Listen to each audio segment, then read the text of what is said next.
Assalamualaikum warahmatullahi wabarakatuh. Alhamdulillahi rabbil alamin. Wabihi nasta'inu ala umuri dunya waddin. Wassalatu wassalamu ala sirril mursalin Sayyidina Muhammadin wa ala alihi wa sahbihi ajma'in. Asyhadu an la ilaha illallah wahdahu la syarika lah. Wa asyhadu anna Muhammadan abduhu wa rasuluh la nabiyya ba'dah. Rabbi shrah li sadri wa yassir li amri wahlul 'uqdatam min lisani yafqahu qawli. Amma ba'du. Rekan-rekan mahasiswa yang saya cintai dan juga pemirsa pada umumnya yang saya hormati, alhamdulillah pada kesempatan ini saya bisa melanjutkan kuliah filsafat manusia bagian ke-10, dan kali ini akan mengambil tema manusia dan kebebasannya, ya. Minggu yang lalu kita berbicara tentang manusia dan pengetahuannya, tetapi dalam rangka hubungan manusia dengan Tuhan. Jadi di sana kita mendiskusikan mengenai Tuhan sebagai guru bagi manusia dan bagaimana Tuhan bisa secara langsung atau tidak langsung mengajari manusia ilmunya. Kali ini juga masih berkaitan dengan hubungan manusia dengan Tuhan, sejauh mana Tuhan dan manusia mempunyai perannya masing-masing. Adakah manusia mempunyai kebebasan, dan apakah kebebasannya itu memang real atau sebenarnya hanya ilusi saja?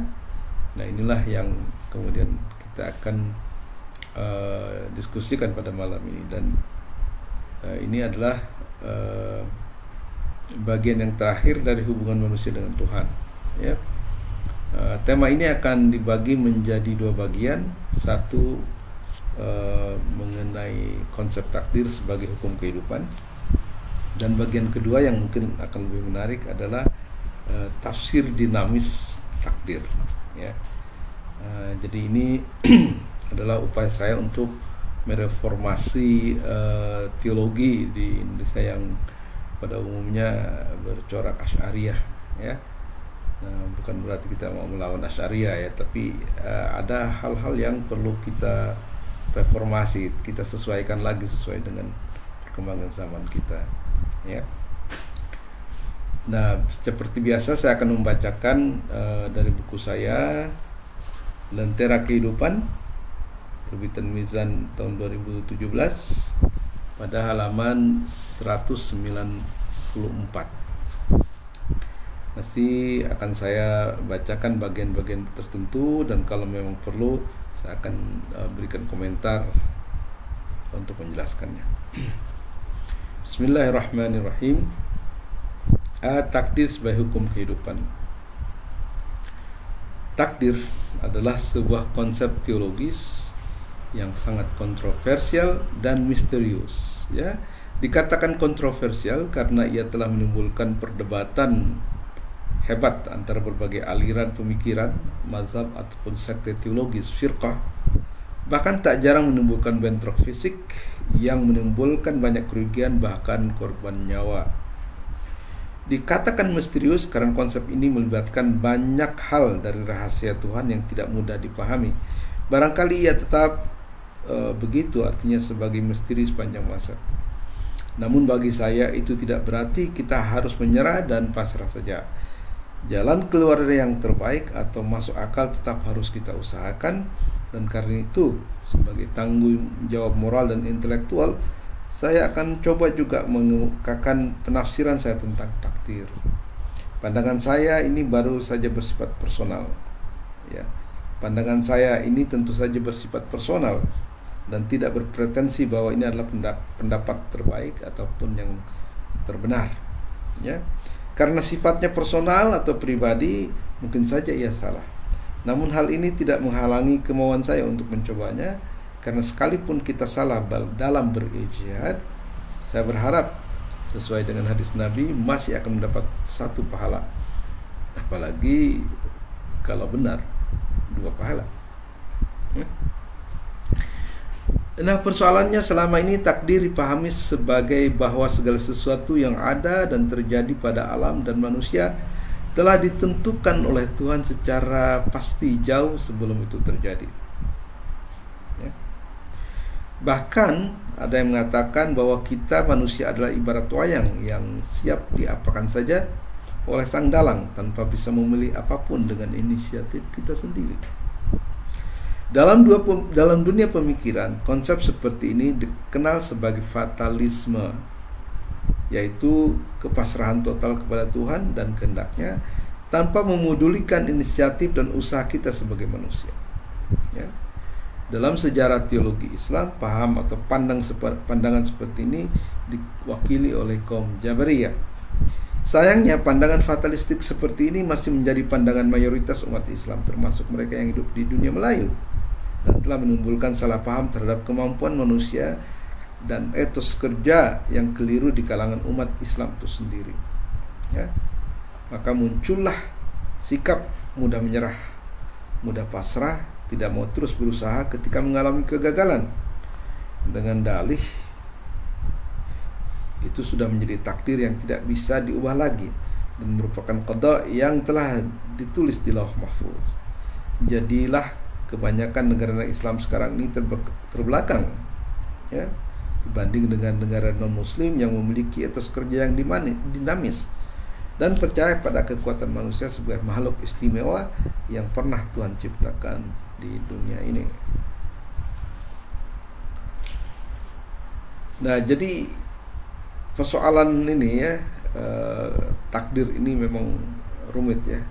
Selalu ada dua kelompok yang berseberangan, ya, dalam hal ini misalnya Qadariyah dan Jabariyah, ya, dan dua-duanya menurut saya menimbulkan satu masalah yang teologis. Nanti di sini akan dibahas bagaimana kita bisa mencari solusi terhadap kontroversi ini. Saya teruskan pembacaannya. Sebenarnya pernyataan bahwa segala sesuatu yang ada dan terjadi di dunia telah ditakdirkan Tuhan sebelumnya tidaklah keliru. Jadi jangan dianggap bahwa itu suatu keliru atau saya menganggapnya keliru. Yang keliru menurut saya adalah pemahaman atau penafsiran kita terhadap kata takdir itu sendiri. Ya. Takdir dalam bahasa Arab artinya takaran atau ukuran. Kalau dikatakan bahwa apapun yang terjadi di alam sesuai dengan takdir, itu berarti bahwa alam berjalan sesuai dengan ukuran-ukuran, takaran, atau rule tertentu yang tidak berubah. Kita telah bicara tentang konstanta-konstanta fisik dalam dunia material yang berlaku secara hampir pasti.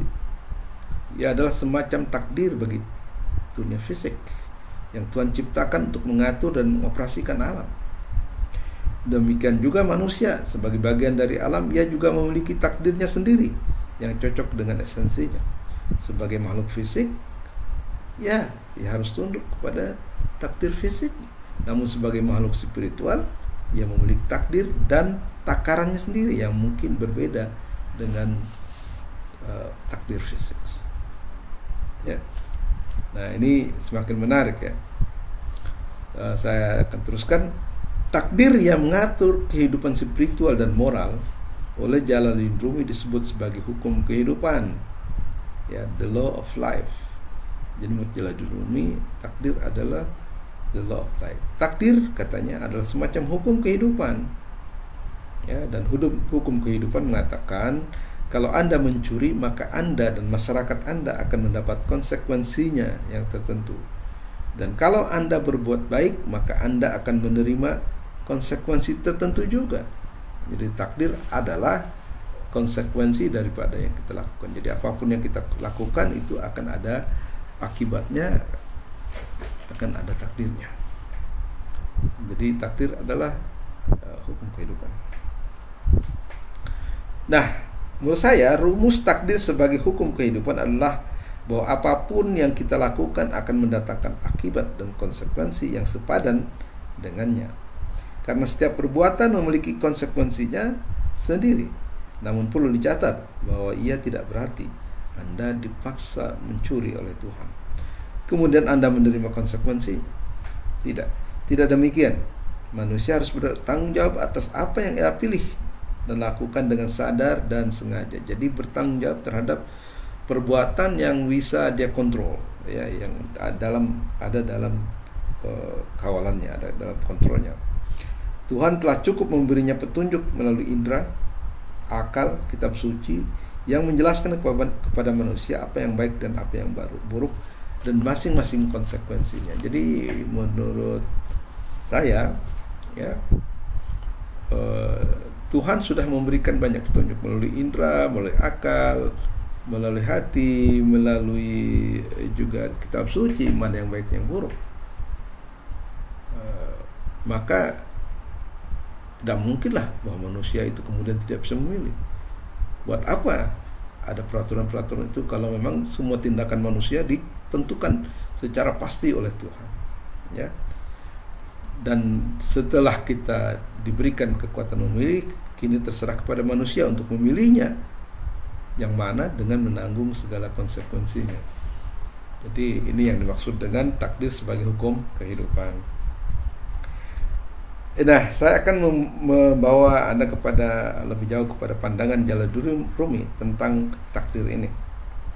Ya, sekalipun dikatakan bahwa Jalaluddin Rumi adalah seorang pengikut Asy'ari dan Imam Al-Ghazali yang jelas dalam hal tertentu, tapi dalam urusan takdir ia lebih condong kepada aliran Qadariyah yang memandang secara lebih positif kepada kekuatan dan kebebasan memilih manusia yang disebut ikhtiar, ya. Nah, ikhtiar di kita sering disalahkan, ya, sebagai usaha. Nah, usaha dalam bahasa Arab itu iktisab atau kasab. Bima kanu yaksibun, daripada apa yang kamu usahakan. Sedangkan ikhtiar adalah persisnya adalah kekuatan memilih.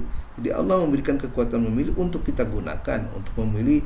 Tentunya agama menganjurkan kita memilih yang baik dengan konsekuensi yang baik. Tapi kadang-kadang manusia memilih yang buruk dan dia harus menanggung jawab akibat pilihannya itu, ya. Menurut beliau, Tuhan telah memberi kebebasan memilih kepada manusia yang tidak diberikan kepada makhluk yang lain.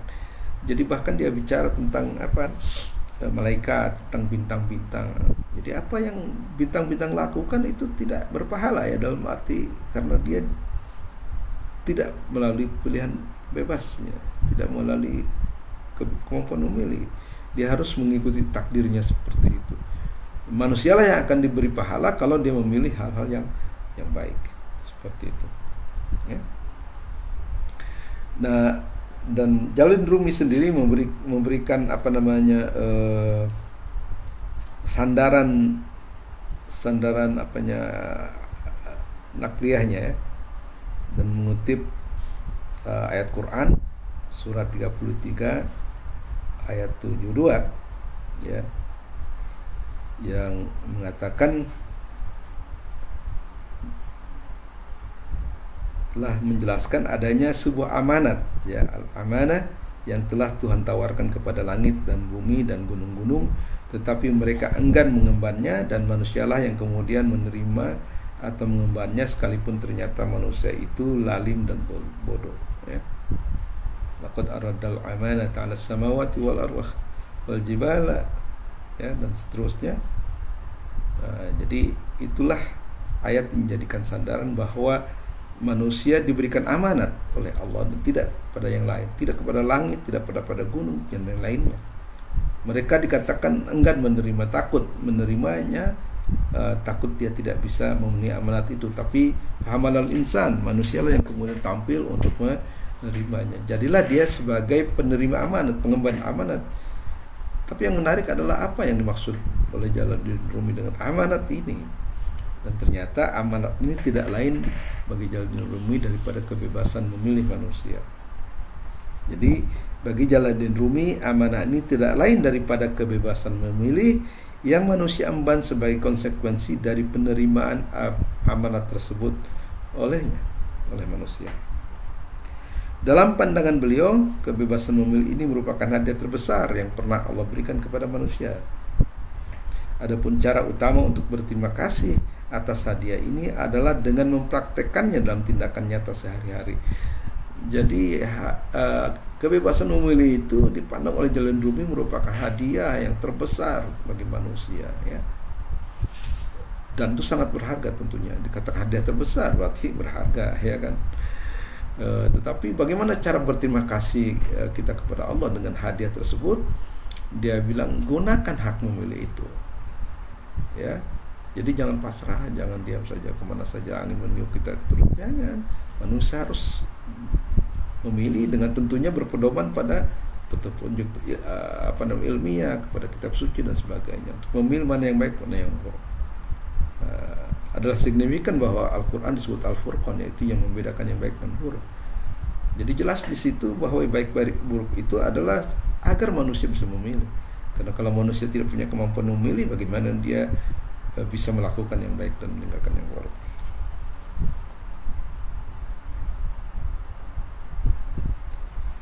Ya, ini saya akan bacakan beberapa satu bait puisi Rumi, ya. Dia mengatakan, kebebasan memilih atau ikhtiar adalah hadiah terbesar Tuhanmu, dan melaksanakannya adalah cara terbaik untuk berterima kasih kepadanya.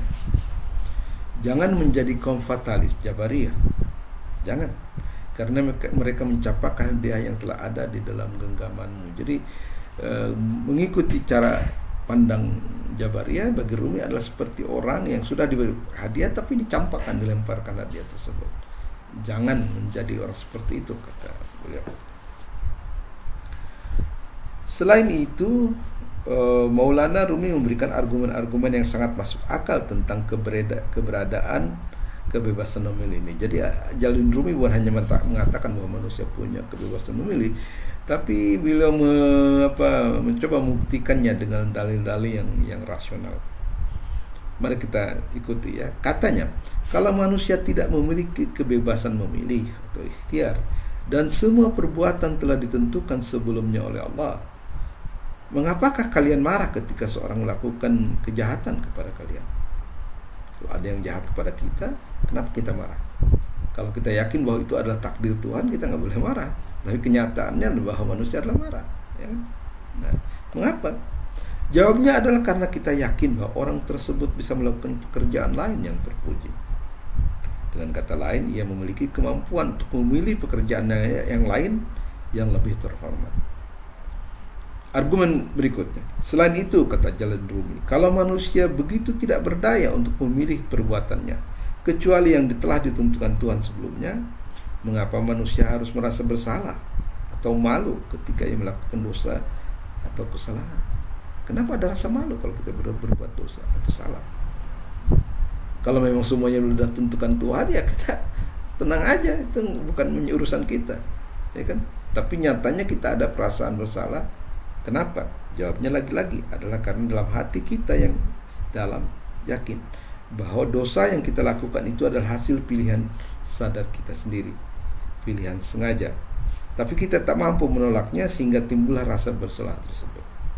Argumen berikutnya, tambahan lagi, kalau semua perbuatan manusia sudah ditentukan sebelumnya oleh Tuhan, dan kita sama sekali tidak mempunyai daya atau kekuatan untuk memilih tindakan kita, mengapakah Al-Quran banyak mengandung perintah dan larangan kepada manusia? Ini menurut saya argumen yang cukup telak, ya. Kalau manusia nggak punya pilihan, daya pilih, ya semua ditentukan oleh Tuhan, kenapa Al-Quran banyak perintah dan larangan? Ya, lagi-lagi jawabnya adalah karena manusia sebagai makhluk moral memiliki kebebasan memilih dan berkemampuan untuk memilih, tapi harus bertanggung jawab atas pilihan tersebut. Nah, ini saya kira satu pandangan yang luar biasa bagi saya, yang itu susah ditemukan dalam satu pribadi, ya. Apalagi ini seorang sufi yang biasanya terkenal dengan sikap tawakal, kepasrahannya. Dan tentunya saja Rumi punya konsep sendiri tentang tawakal itu, yang seperti kita akan mungkin kemukakan, ya. Tidak cukup sampai di situ. Maulana Rumi dalam salah satu syairnya juga merasa perlu untuk mengkritik pendirian orang-orang atau para sufi yang bernada pesimistik dan fatalistik. Seorang sufi atau khalifah haruslah seorang yang kuat. Ya harus seperti singa, si raja rimba, bukan seperti hewan-hewan biasa yang lemah. Jadi seperti yang telah saya singgung, Rumi itu mengumpamakan sufi yang sejati itu dengan contoh-contoh keperkasaannya. Ya, kalau nggak singa ya dia raja wali, ya, atau disebut kutub, poros, di mana yang lain mengitari dirinya. Dengarlah dialog antara hewan biasa dan singa si raja rimba. Kita ini, kata hewan-hewan itu, adalah seperti keluar dari mulut buaya untuk masuk ke mulut harimau. Lagi pula, bukankah tawakal adalah perbuatan yang paling disukai Allah? Ya benar, kata singa, tawakal adalah perbuatan yang ia sukai. Tapi ingatlah bahwa Allah memasang tangga di depan kita. Tangga itu bukan untuk kita lihat saja, tapi untuk kita daki hingga puncaknya. Kalian diberi tangan, kenapa enggan direntang? Kalian diberi kaki, kenapa dibiarkan lumpuh? Sesungguhnya apabila seorang tuan memberi alat, kalian mesti tahu apa yang harus dilakukan dengan alat itu, sekalipun tak terdengar sepatah kata dari mulut sang tuan. Wah, ini sangat dinamis sekali. Jadi bagi Rumi ini alat-alat tubuh ini, ya, tangan, kaki dan sebagainya, itu adalah untuk kita gunakan mendaki tangga sampai puncaknya. Jadi jangan harus aktif, ya. Jadi bagi Maulana Rumi, tangan, kaki, kepala dan apapun yang ada pada diri manusia termasuk otak adalah alat-alat yang Tuhan karuniakan untuk dipergunakan sebaik-baiknya oleh manusia. Nah, ini menurut saya adalah sedikit dari para sufi yang telah Rumi adalah sedikit daripada sufi yang telah sungguh-sungguh menekankan pentingnya aktivitas manusia.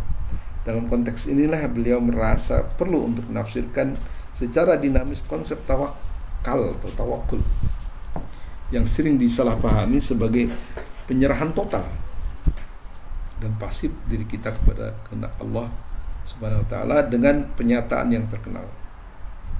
Kalau Anda ingin bertawakal kepada Allah, bertawakallah dengan dan setelah berkarya. Tanamlah benih, barulah kalian bertawakal kepada Allah. Ini tentu saja mengingatkan kita pada sebuah hadis Nabi yang mengatakan, ikatlah ontamu, barulah bertawakal kepada Allah. Jadi bertawakal itu tidak hanya begitu saja. Bertawakal setelah kita melakukan usaha yang terbaik. Semua syarat-syarat yang harus syarat-syarat yang perlu itu harus dilakukan dulu, barulah bertawakal. Jadi tawakal itu juga punya konsep dinamis, ya. Jadi inilah pandangan Jalaluddin Rumi. Nah, inilah bagian ke-1 dari kuliah kita. Nanti kita masuk kepada bagian yang kedua, ya, yang mungkin akan lebih seru lagi, ya. Dan ini merupakan usaha saya untuk menafsirkan secara dinamis soal takdir, ya, tafsir dinamis takdir. Saya bacakan lagi pada halaman 200. Ada sebuah hadis terkenal yang sering menjadi rujukan berkenaan dengan takdir, khususnya yang menyangkut rezeki, menyangkut rezeki, ajal dan jodoh. Nah, ini terkenal sekali. Kalau ajal, rezeki dan jodoh itu sama sekali dipandang sebagai hak istimewa Allah, ya. Manusia tidak punya daya apapun terhadapnya. Dan juga tindakan, kebahagiaan dan kesengsaraan seseorang. Diriwayatkan dari Ibnu Mas'ud radhiyallahu an dari Rasulullah SAW yang tengah-tengahnya berbunyi summa yursilu ilaihil malaku fayanfakhu fihi ruh wa yu'maru bi arba'ati kalimat bi rizqihi wa ajalihi wa amalihi wa syaqa aw syahid, ya. Artinya kemudian diutus kepadanya seorang malaikat, maka ia tiupkan ke dalamnya ruh dan diperintahkan kepadanya atau malaikat tersebut untuk menuliskan 4 perkara: rezekinya, ajalnya, perbuatannya, kesengsaraannya, dan kebahagiaannya. Nah, ini adalah hadis yang biasa dirujuk dalam soal takdir. Tapi dari 4 poin itu saya akan mengambil 3 saja yang sangat terkenal, ya, yaitu tentang rezeki, ajal, jodoh, atau ya dengan susunan yang lain, ya. Kalau kita perhatikan dalam hadis tersebut memang yang disebut secara eksplisit adalah rizki dan ajal. Sedangkan tentang jodoh biasanya dikaitkan dengan soal kesengsaraan dan kebahagiaan seseorang. Ya. Telah muncul berbagai pendapat orang tentang hadis ini. Ada yang mengatakan bahwa soal rizki, ajal dan jodoh ini adalah rahasia Allah dan tidak boleh dibahas dan dibicarakan. Kebanyakan orang menafsirkan hadis tersebut secara harfiah dalam arti bahwa rizki, ajal, dan jodoh telah ditentukan secara final. Dalam tafsir harfiah terhadap hadis tersebut, kata rizki, ajal, dan jodoh telah ditentukan oleh Tuhan dipahami sebagai bahwa rizki seseorang telah ditentukan takarannya dalam arti kesempitan dan keluasannya, tidak bisa atau lebih kurang, tidak bisa lebih atau kurang. Demikian juga ajal, ia telah ditentukan tanggal, jam, menit, bahkan detiknya, bahkan sampai cara matinya. Sedangkan tentang jodoh, ia juga telah ditentukan dengan siapa, tanggal berapa, di mana, dan lain sebagainya, dengan implikasi bahwa dalam 3 perkara ini manusia tidak punya andil dan peran apapun sama sekali. Nah ini ya.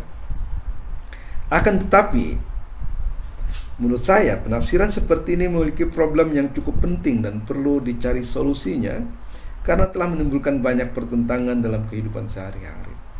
Misalnya soal rezeki, ya saya bahas rezeki dulu ya. Bisa jadi ia menimbulkan sikap fatalistik dengan menerima saja apa yang ada tanpa usaha untuk memperbaiki nasibnya dengan dalih bahwa ini sudah merupakan takdir dari Yang Maha Kuasa. Jadi ada orang masih mengatakan, oh saya miskin itu udah takdir, rezeki saya hanya segini, bisa dirubah. Saya memang sudah dari sananya ditakdirkan untuk miskin. Dan ini menurut saya seperti nanti akan dibahas, menurut saya ini tidak benar, keliru lah sedikit. Soalnya selanjutnya soal ajal, ia juga telah menimbulkan sikap yang kurang positif. Misalnya tidak berdisiplin dalam soal makanan, diet, dengan mengkonsumsi apa saja. Mereka tidak lagi memperhitungkan resiko makanan yang berlebihan atau tidak sehat dengan dalil bahwa ajal adalah urusan Tuhan. Sesehat apapun makanan kita, kalau ajal telah tiba, tidak ada yang mampu menghalanginya. Dan dalam konteks sekarang ini corona COVID-19 ini juga ada yang masih seperti ini. Saya tidak takut. Ya, soal ajal itu di tangan Tuhan. Jadi apapun usaha kita, kalau sudah ajal datang juga tuh COVID, ini kan seperti itu.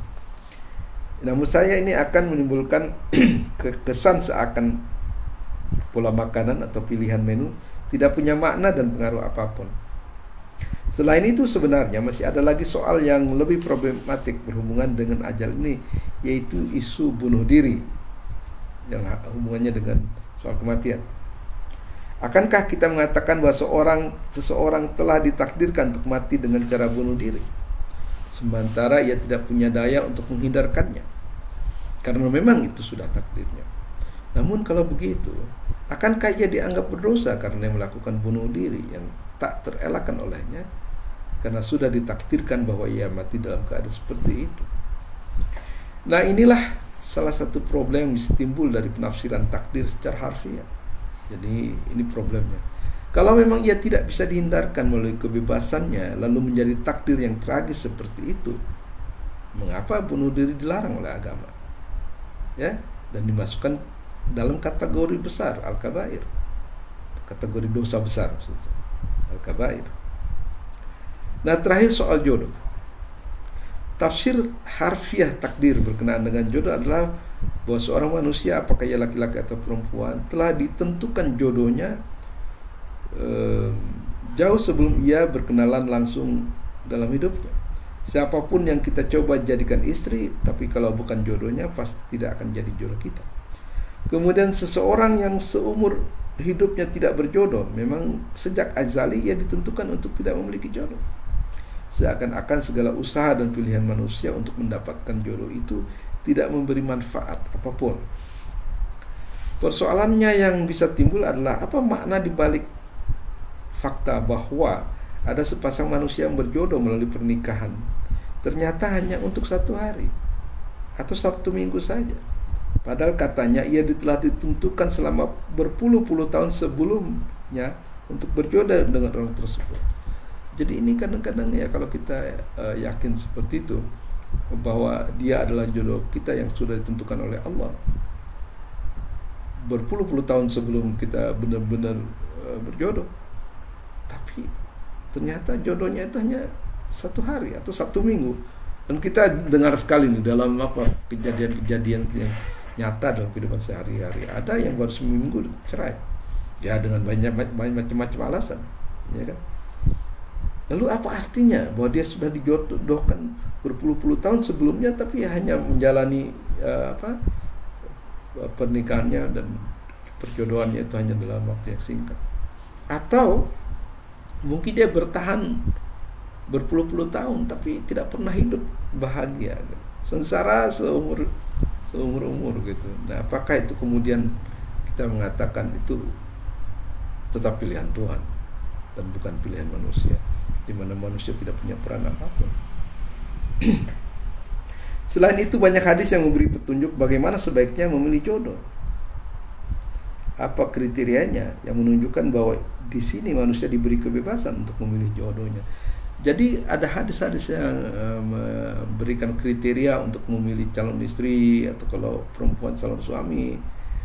Nah, ini bertentangan dengan keyakinan bahwa jodoh itu sudah ditentukan oleh Tuhan. Artinya nggak ada pilihan. Tapi dengan hadis-hadis seperti itu, atau juga misalnya para filosof Nasiruddin Tusi, Jalaluddin Ad-Dawani itu memberikan kriteria-kriteria untuk kita pilih, dan terus tergantung kepada kita untuk memilih kriteria yang mana.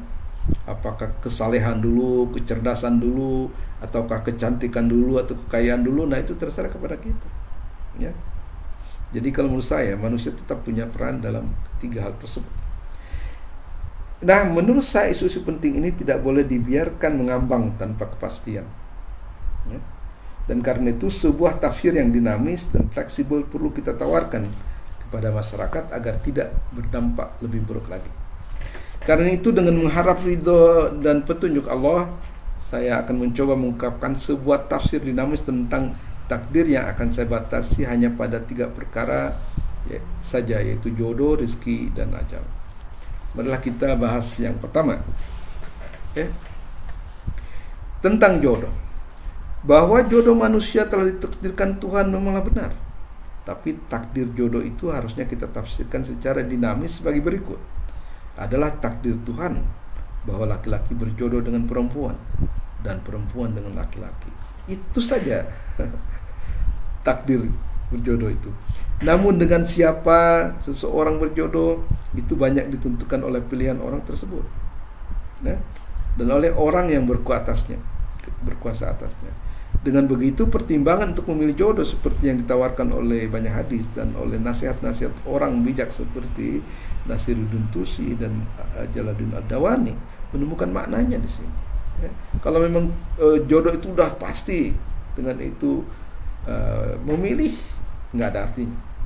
Memilih ada berarti apabila jodoh itu memang diberi peran kepada manusia untuk memilih. Sebab kalau takdir jodoh ditafsirkan secara harfiah, maka segala nasihat dan saran untuk memilih jodoh tidak akan ada artinya. Kalau kita pahami bahwa yang memilih jodoh itu adalah Tuhan, maka mestilah jodoh itu adalah yang terbaik, dan karena itu mesti langgeng. Namun dalam kenyataan hidup sehari-hari, banyak orang yang mendapatkan jodohnya hanya untuk masa yang singkat saja, seperti yang saya sudah singgung tadi, ya. Dan ungkapan yang terkenal "kau telah tercipta untukku" yang muncul dari semangat tafsir harfiah pun segera kehilangan maknanya. Dan kalau kemudian jodoh yang dipilih Tuhan tidak membuahkan hubungan baik dan membahagiakan, malah sebaliknya buruk dan menyakitkan, akankah kita menyalahkan Tuhan karena Ia telah memilihkan jodoh dan menakdirkannya sejak lama tetapi tidak berbuah manis? Tidak demikian. Tidak mungkin Tuhan melakukan hal tersebut kepada hambanya. Bahwa jodoh seperti disinggung di atas telah ditentukan Tuhan, bermakna Ia telah menentukan bahwa jodoh laki-laki adalah perempuan dan sebaliknya, jodoh perempuan adalah laki-laki. Setelah itu terserah kepada manusia untuk memilihnya. Dan dengan konsep ini manusia diberikan peran yang penting dan aktif untuk dengan bebas memilihnya, dan sekaligus berarti untuk bertanggung jawab atas pilihannya itu. Apapun kemudian yang terjadi, manusialah yang dipandang bertanggung jawab atasnya dan bukan Tuhan. Itu yang pertama soal jodoh. Kedua, soal takdir rizki. Bahwa rizki tidak bisa datang begitu saja, itu pasti. Namun Tuhan telah menciptakan jalan-jalan atau pintu-pintu tertentu untuk mendapatkan rizki tersebut, yakni dengan cara menciptakan banyak potensi pada diri manusia, dengan mana ia dapat memperoleh rezekinya. Kini terserah kepada kita, apakah kita akan mengaktualkan potensi rezeki tersebut, misalnya dengan belajar dan menjadi pintar, dengan berbagai keahlian, sehingga dengan begitu rezekinya akan luas. Atau ia memilih untuk tidak mengaktualkan potensi tersebut sama sekali, misalnya karena kemalasannya hingga rezekinya menjadi sempit. Ya. Ambillah contoh seorang yang datang dari kampung untuk mencari pekerjaan, namun karena tidak punya keahlian apapun, tidak ada orang yang akan mempekerjakan. Ya, ditanya apakah ia bisa mengemudi kendaraan, jawabnya tidak bisa. Bisa memasak, jawabnya tidak. Bisa menjahit, jawabnya pun tidak. Bisa membangun rumah, jawabnya lagi-lagi tidak. Maka dengan itu sebenarnya ia telah menyempitkan rezekinya sendiri. Inilah menurut saya makna dari bahwa rezeki orang itu sempit. Namun kalau ada orang yang rajin dan mencoba mengaktualkan potensi-potensi yang telah Allah anugerahkan kepadanya, seperti potensi fisik, mental, emosional, intelektual, moral, dan spiritual, datang mencari pekerjaan, lalu ia ditanya apakah ia bisa menjahit, memasak, dan sebagainya, ya, kemudian jawabnya bisa, ya, dapat dipastikan bahwa rezeki orang itu adalah lapang. Bukan karena ia telah ditakdirkan di sananya rezekinya lapang, tapi dia sendirilah yang melapangkan rezekinya. Lagi-lagi di sini manusia diberi peran yang aktif dan menentukan, dan ia akan diberi apresiasi sesuai dengan apa yang dilakukan. Kalau ia pemalas, sempitlah rezekinya. Dan kalau ia tidak boleh menyalahkan, dan ia tidak boleh menyalahkan Tuhan yang sebenarnya telah memberikan petunjuk yang jelas bagaimana mendapatkan rezeki yang banyak dan halal tersebut. Ya, ketiga atau terakhir di masalah ajal. Ya, ajal pasti datang kepada siapapun dan apapun yang bernyawa, seperti yang dinyatakan dalam Al-Quran, kullu nafsin dha'iqatul maut. Setiap yang bernyawa pasti akan merasakan mati. Quran surat 3 ayat 185. Namun bagaimana kematian itu datang padanya? Manusia bisa memberi banyak kontribusi pada kematiannya. Ia bisa memiliki kematiannya dengan bunuh diri, atau bisa juga karena penyakit yang dideritanya, atau karena kecerobohannya sendiri, atau oleh sebab yang lain, di mana manusia menyumbang banyak sebab kepada kematiannya. Misalnya, orang yang mati tertabrak, ya tidak boleh diartikan bahwa ia sudah ditakdirkan untuk mati dengan cara itu. Mengapa? Karena itu juga ada kaitannya dengan perbuatan manusia. Kematian akan datang pada waktunya bila tanpa bisa ditunda-tunda lagi sekali syarat kematian dipenuhi. Syarat itu misalnya kalau karena satu dan lain hal, jantung atau otak seseorang tidak berfungsi lagi,